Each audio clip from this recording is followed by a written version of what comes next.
Au terme de ces quelques années proprement incroyables, le temps est venu de regarder ce qui s'est passé. Non pas pour exiger que des têtes tombent, non pas pour s'attacher une fois encore aux structures aliénantes de la dualité, mais pour ouvrir plus encore les yeux sur qui nous sommes, nous, humains incarnés de la Terre. Ces événements auront été un électrochoc pour nos consciences, pour celles tout au moins qui, dans le narratif officiel, auront perçu les failles, les dissonances, les mensonges. Certaines consciences auront ouvert en elles un espace insoupçonné, un champ de compréhension qui n'était pas seulement propre à éclairer l'obscurité dans laquelle l'humanité s'est si longtemps maintenue, mais à relier plus encore notre existence à quelque chose de plus grand qu'elle. Alors venons-en en tout premier lieu à ce contexte si particulier et à cette injection sous l'angle de laquelle, grâce au livre extrêmement éclairant d'Alexandra Orion-Code, je veux aborder le sujet, celui de l'éveil des consciences sur fond d'une manipulation redoutablement efficace, dont nous aurions tort de croire qu'elle n'a pas été savamment orchestrée, pensée, dosée, dimensionnée à notre capacité exacte d'effroi, de prostration et d'obéissance. L'injection dont l'humanité à ces dernières années était la cible n'est pas celle d'un virus atténué ou inactivé, rendu inoffensif. L'injection à ARN messager est tout autre, bien différente de la vaccination habituelle. Le corps ne réagit pas de suite en produisant des anticorps comme pour un vaccin classique. Une quinzaine de jours sont nécessaires pour obtenir la prétendue protection, tel un sésame promis à grand renfort de com' et requérant, pardon pour l'oxymore, un consentement obligatoire, un viol auquel nous devions acquiescer pour ne pas porter l'éternelle et infamante culpabilité d'avoir tué mamie. Fussiez-vous soignant ou pompier, l'épée de Damoclès s'abattit sur 130 000 d'entre vous, les hautes valeurs d'une république éhontée vous ayant brutalement écarté, plongé dans un état de sous-citoyenneté et de mort professionnelle. Mais revenons à cette injection qui fut testée sur rien moins que l'humanité entière. Comprenez que cet ARN messager enveloppé de nanoparticules lipidiques qui en font une sorte de suppositoire, c'est une image bien sûr, a pour vocation de pénétrer la membrane de nos cellules puis de fusionner avec elles.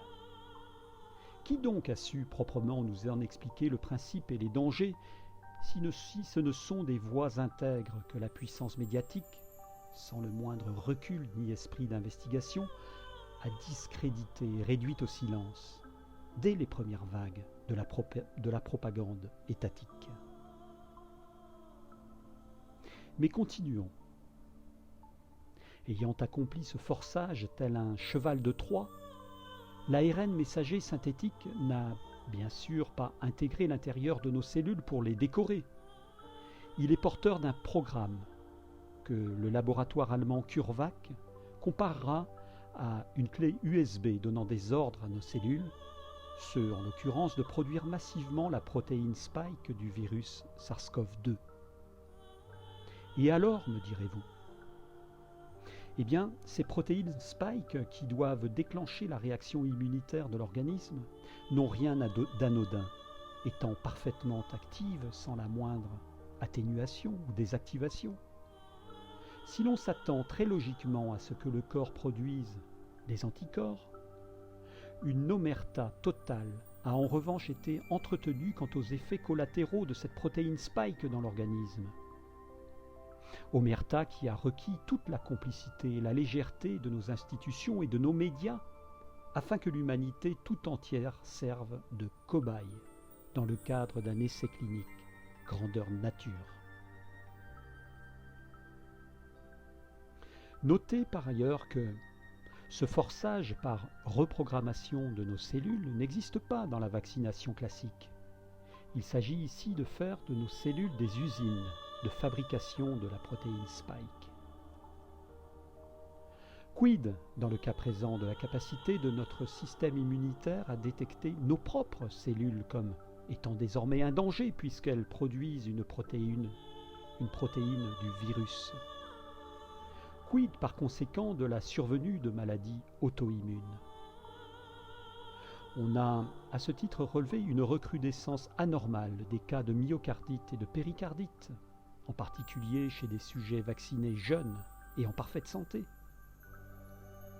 La signature d'une réponse auto-immune a été attestée par l'analyse de la paroi musculaire du cœur, où se trouvait bien de la protéine Spike, ainsi que des cellules immunitaires inflammatoires.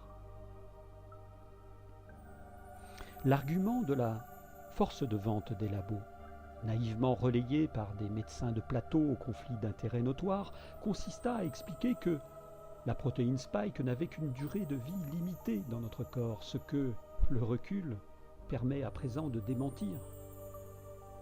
L'observation des effets secondaires, fatals dans certains cas tant chez l'animal que chez l'homme, a montré tout autre chose que la prétendue innocuité du vaccin, à savoir la capacité de Spike à franchir entre autres la barrière protectrice du cerveau et à se coller à la surface des petits vaisseaux.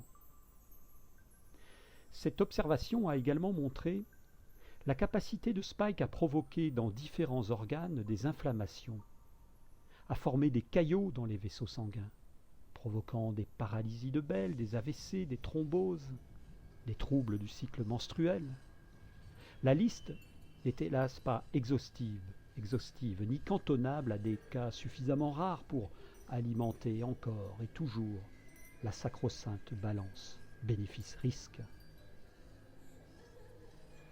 Sous l'étourdissante rentabilité d'un coefficient x 24, pas moins de 71 milliards déboursés de façon totalement opaque par l'Union européenne. Sont-ils encore nombreux à se souvenir du serment d'Hippocrate? Les enjeux majeurs d'une industrie qui n'a plus de limites, ainsi que les contrats secrets d'instances non démocratiques décidant de la marche du monde, doivent-ils faire oublier le tout premier principe auquel se réfère tout étudiant en médecine? Primum non nocere. En premier lieu, ne pas nuire. Mais continuons. Il nous est expliqué que, dans sa phase de dégradation génératrice de situations inflammatoires, Spike est extrêmement efficace dans la formation d'agrégats sous forme de dépôts amyloïdes susceptibles d'endommager le bon fonctionnement de nos organes et, s'agissant du cerveau, de favoriser l'apparition de maladies neurodégénératives.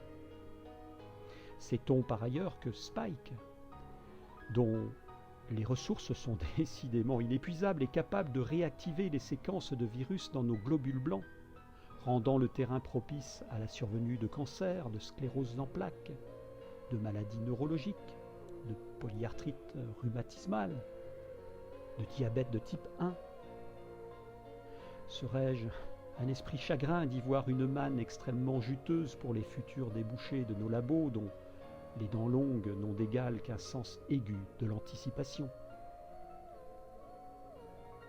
Comment ne pas mesurer toute la perversité et la cupidité destructrice de cette entreprise vaccinale planétaire en considérant que l'ARN messager comporte de surcroît des propriétés infiniment larges et adaptatives qui en font un levier d'action aux conséquences imprévisibles, pour ne pas dire incontrôlables. L'ARN messager a pour caractéristique de circuler dans notre organisme et d'aller partout, de ne pas se cantonner au site d'injection, colonisant certes le muscle, mais aussi le plasma, la moelle osseuse, le cœur, le foie, l'estomac, les reins, le poumon, le côlon, la rate, les ganglions lymphatiques, sans oublier le cerveau et les organes génitaux. Ce sont ainsi nos organes qui gèrent notre métabolisme, notre immunité, notre régulation hormonale, notre capacité de reproduction, etc., qui se trouvent directement exposés aux conséquences non évaluées de ces injections. J'ajouterai au propos de l'auteur que, consécutivement à ces campagnes agressives de vaccination, La baisse notoire de la natalité mondiale ainsi que la hausse anormale de la mortalité, particulièrement chez les populations jeunes, doivent nous faire réfléchir. Seul l'aveuglement servile et prétendument anticomplotiste de nos médias officiels, dont l'écoute n'est aujourd'hui seulement plus possible, ont conduit à l'affirmation que la cause de ces phénomènes restait à ce jour encore inexpliquée. Souvenez-vous des perles dont la presse regorgeait, laquelle alertant tour à tour sur les risques cardiaques liés au fait de faire l'amour, de faire du sport, de prendre des douches froides, de jardiner, de refaire ses lacets, continuant sur fond d'expertise bidon à infantiliser l'être humain, décidément jamais autant rabaissé dans sa crédulité que durant ces dernières années. Mais revenons à ces pages extrêmement éclairantes du livre d'Alexandra Orion-Codd. Que dire notamment du pouvoir délétère de ces petites soucoupes de nanoparticules lipidiques permettant à l'ARN messager de pénétrer la membrane de nos cellules et de voir augmenter sa durée de vie et d'action, ainsi que son pouvoir de circulation dans le corps. Ces lipides sont pourtant considérés par les labos eux-mêmes comme hautement toxiques, figurant d'ailleurs au registre des produits de sûreté chimique. Bien sûr, il vous sera expliqué que leur quantité est insuffisante pour représenter un réel danger. Bien sûr. Quid là aussi de la légèreté avec laquelle ont été traités et analysés par les autorités de santé les cas de réactions allergiques et anaphylactiques? Nos scientifiques, pas ceux qui ont souillé leur blouse blanche dans d'infâmes conflits d'intérêts ou dans leur seule propension égotique à occuper l'espace télévisuel, savent que ces lipides hautement toxiques s'accumulent dans nos organes sans que l'on sache quand et sous quelle forme dégradée ils en sortiront. Par ailleurs, des études américaines ont montré que l'ARN de ces injections se retrouve bien en des lieux où il ne devrait pas être, à savoir qu'il passe notamment dans le lait maternel. S'il n'y avait eu l'injonction salutaire d'un juge américain, 75 ans et 4 mois était le temps prévu pour la mise au secret des 450 000 pages que Pfizer consacra à son produit. Pages où il apparaît clairement que certaines mères allaitantes ont subi une paralysie partielle, n'ont plus eu de lait ou l'ont vu décoloré.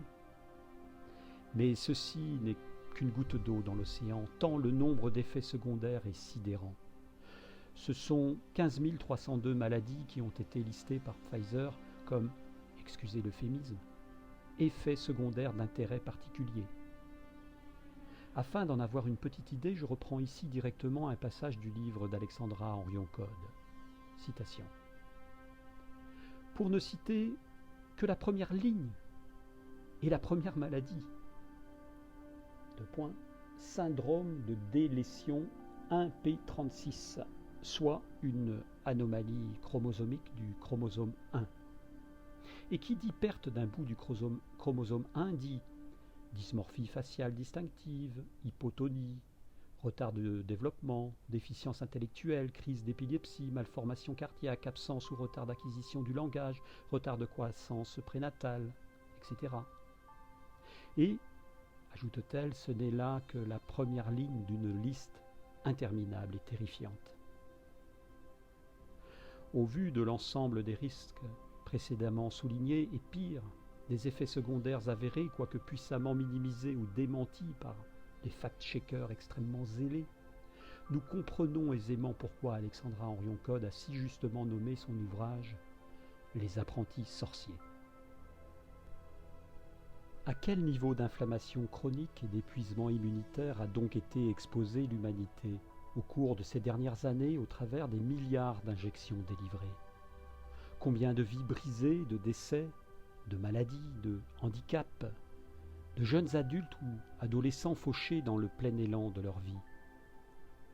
Les réponses trop souvent macabres à cette question ne manquent pas d'apparaître, hélas, faisant que beaucoup d'âmes s'éveillent aujourd'hui à la réalité brutale de ce qui s'est vraiment passé.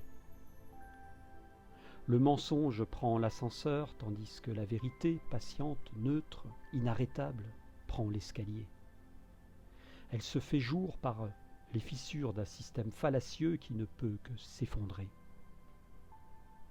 De nombreuses informations remontent peu à peu qu'il faut certes décortiquer tant le faux fut repeint de vrai, et vice-versa.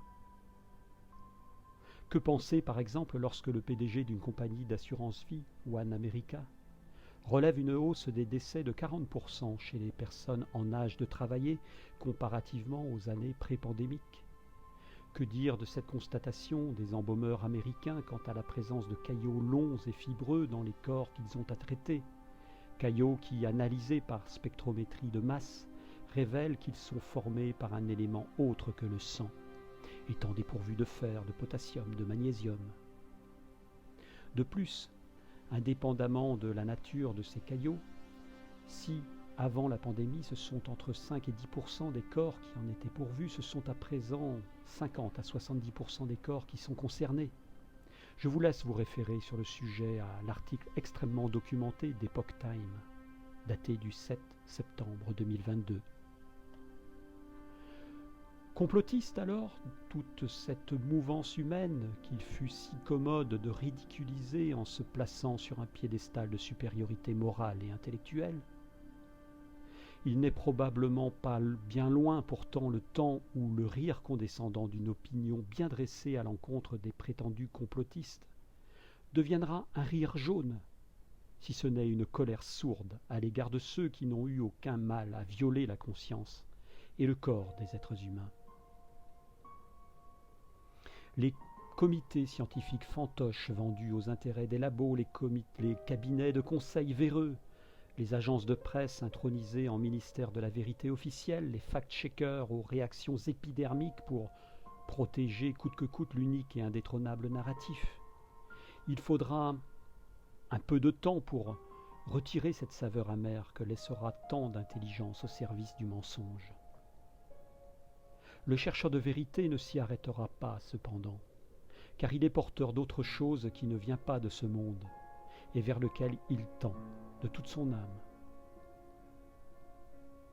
Je reviens encore un instant sur ce livre d'Alexandra Orion-Coade, tant il permet une compréhension éclairée, et pour le coup une vision exclusivement appuyée non sur les conflits d'intérêts, mais sur la science ainsi que sur la probité morale de son auteur.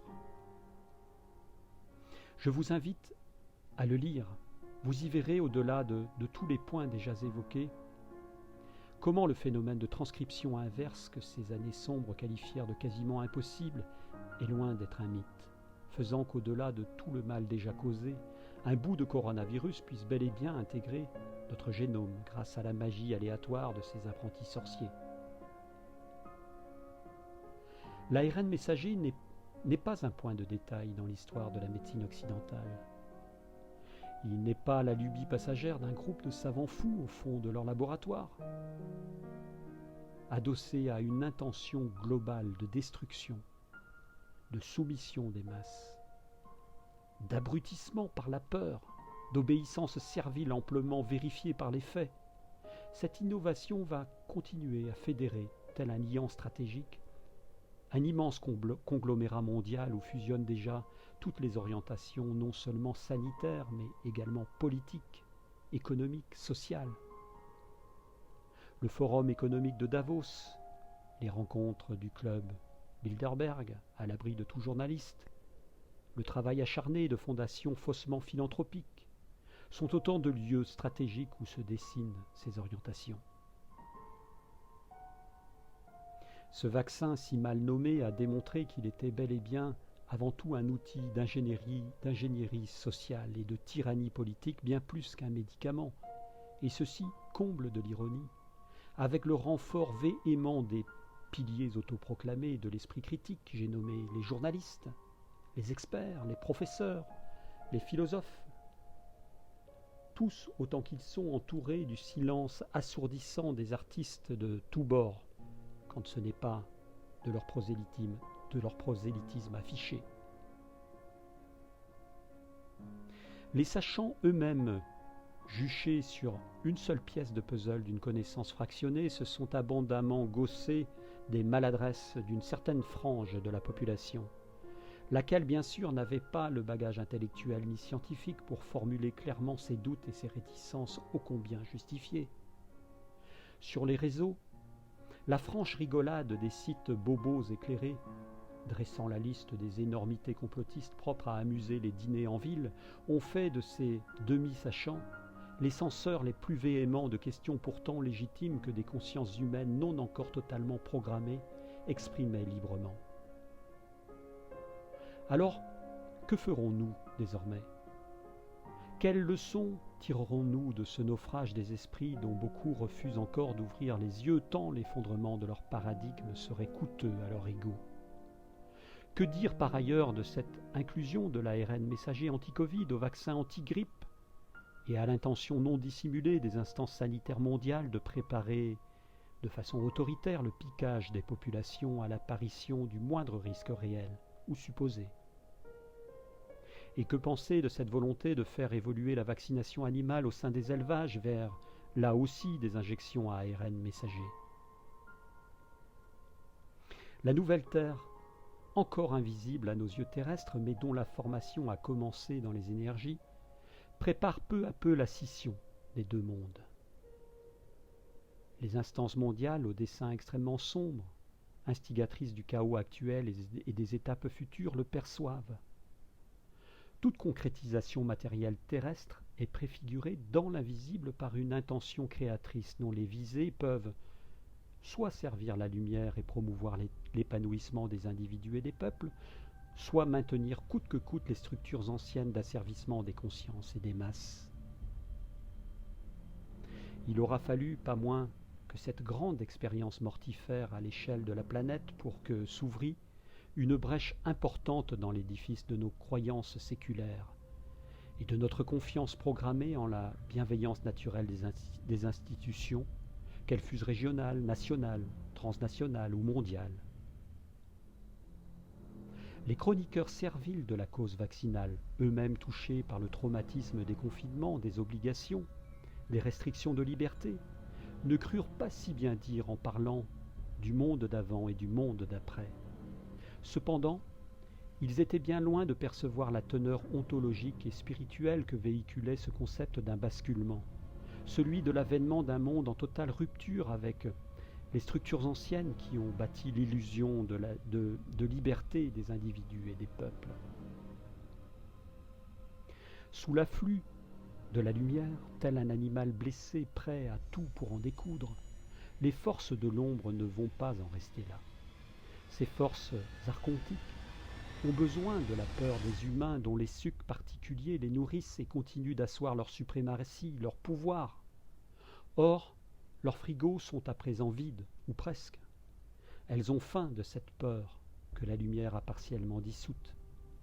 De nouveaux plans sont nécessaires et ne manqueront pas de se manifester.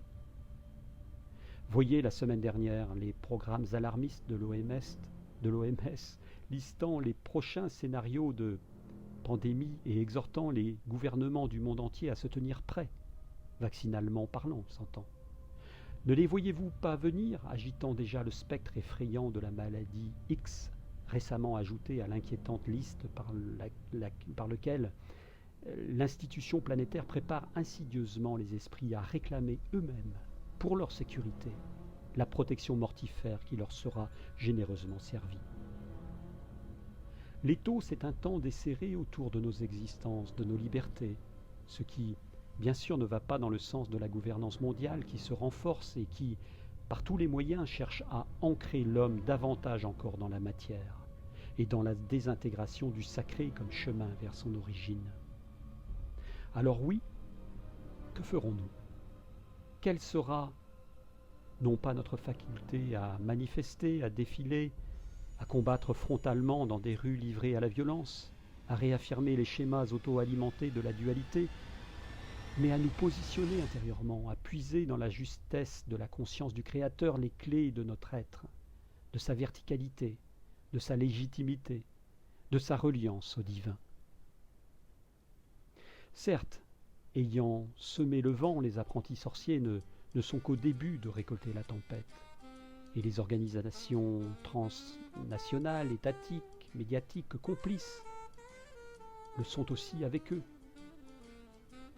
Mais c'est là finalement chose purement extérieure dont le destin est déjà scellé dans et par les lois de la création. Cela ne doit pas, outre mesure, retenir notre attention. Notre regard doit bien davantage s'ancrer dans l'intériorité afin d'y puiser la voie juste et de jeter les bases de la nouvelle terre. Sous l'impulsion de consciences pionnières qui ont déjà placé leur levain dans la merveilleuse pâte terrestre que nous avons si malmenée, viendra le temps où la santé ne sera plus principalement adossée aux médicaments, mais à l'énergie de conscience individuelle, comme expression terrestre de l'énergie de conscience créatrice originelle. Ce jour-là, il ne s'agira plus de trouver des médicaments et des vaccins contre le cancer, l'autisme, l'Alzheimer, dont les cas ne cessent de croître sans que ne soit en rien questionné ni inquiété la légitimité de notre modèle de civilisation. Ce jour-là, il s'agira avant tout d'entendre en chacun de nous la voix juste, celle de l'harmonie avec les lois premières de l'existence, avec les lois de Dieu dont la compréhension est inscrite en chaque homme. La santé sera la résultante naturelle de cette adéquation vivante de l'homme avec les lois de la création. La terre sera protégée, car tout acte contraire à son bien-être sera aussitôt ressenti comme une abomination, un accroc aux interactions fructueuses et sacrées entre la terre et ces enfants que nous sommes le temps de notre incarnation ici-bas. Le médecin sera un médecin des âmes et des corps énergétiques avant d'être un médecin du corps physique. Car lorsque la maladie, longtemps en préparation dans les disharmonies de nos énergies, se condense, se matérialise dans nos organes, il est déjà bien tard. C'est ce qu'avaient compris bien de nombreuses médecines traditionnelles plurimillénaires, médecines qui n'étaient d'ailleurs jamais qu'un des piliers d'une sagesse plus vaste, laquelle offrait au corps énergétique et physique de ne point tomber malade, hébergeant des connaissances universelles et éternelles dans les domaines aussi variés que ceux de l'alimentation, la sexualité, la respiration. Mon attention va tout particulièrement aujourd'hui à des personnes infiniment respectables qui ont su dire non, et qui, rejetées du système comme des parias, sans salaire, sans protection, sans cotiser encore pour quoi que ce soit, invisibles donc, n'existant plus pour l'institution, ont cependant su créer, recréer, en dehors du cadre, un élan associatif vers une autre conception de la santé comme du soin, du lien, de l'attention portée à l'humain comme à la terre. Car oui, cette terre, l'avons-nous oublié, fournit le substrat de notre existence, fournit également une multitude de médications et de savoirs respectueux de son être comme du nôtre, rappelant, s'il en était besoin, que nous venons tous, hommes, animal, végétal, minéral, de la même prodigieuse et magnifique source de l'être. Je rappelle que les droits d'auteur du livre Les Apprentis Sorciers sont intégralement reversés par l'auteur au suspendu, dont le sort, malgré les effets d'annonce, est loin d'être réglé. Je vous invite à consulter sur le sujet les excellentes approches de Fabien Moine, du docteur Louis Fouché et de bien d'autres encore, qui ont, dès la première heure, contribué à ce prodigieux et salutaire éveil de conscience. Ils sont, chacun à leur manière, tout comme Alexandra, les artisans de cette nouvelle terre qui se profile et dont les bases déjà se construisent sous nos yeux. Un grand merci à eux tous.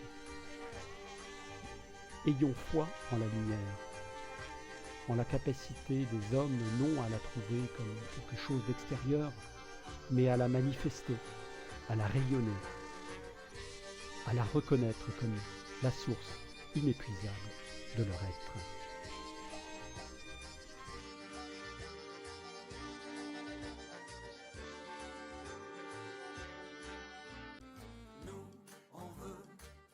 Continuer à danser encore, voir nos pensées enlacer nos corps, passer nos vies sur une grille d'accords.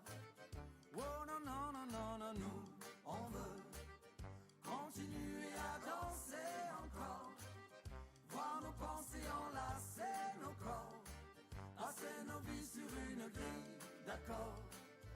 sommes des oiseaux de passage, jamais dociles ni vraiment sages, nous ne faisons pas allégeance à l'aube en toutes circonstances.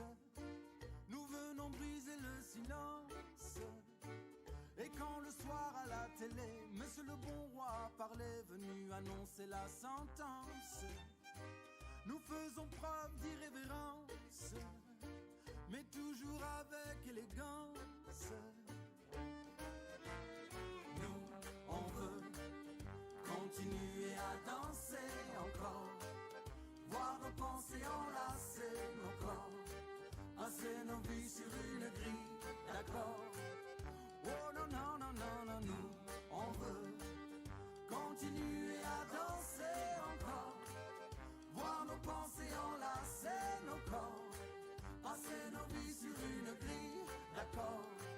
Auto, métro, boulot, conso, auto-attestation, consigne, absurdité sur ordonnance. Et malheur à celui qui pense, et malheur à celui qui danse. Chaque mesure autoritaire, chaque relance sécuritaire voit s'envoler notre confiance. Ils font preuve de tant d'insistance pour confiner notre conscience. Nous, on veut continuer à danser encore, voir nos pensées enlacer nos corps, passer nos vies sur une grille d'accord.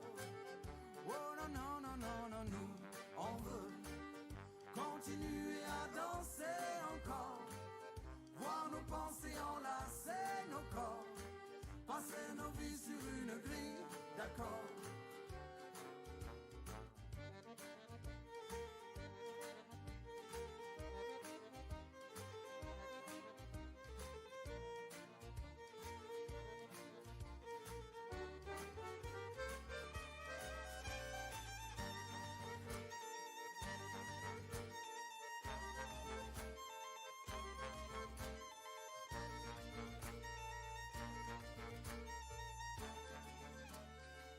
Ne soyons pas impressionnables par tous ces gens déraisonnables, vendeurs de peur en abondance, angoissants jusqu'à l'indécence. Sachons les tenir à distance. Pour notre santé mentale, sociale et environnementale, nos sourires, notre intelligence. Ne soyons pas sans résistance, les instruments de leur démence. Oh non, non, non, non, non, nous, on veut continuer à danser encore, voir nos pensées enlacer nos corps, passer nos vies sur une grille d'accord. Oh non, non, non, non, non, nous, on veut continuer à danser encore, voir nos pensées enlacer nos corps, passer nos vies sur une grille d'accord. Oh, oh, oh, oh, oh. Non, non, non, non, non, non. Oh, non, non, non, non. Yeah, yeah, yeah,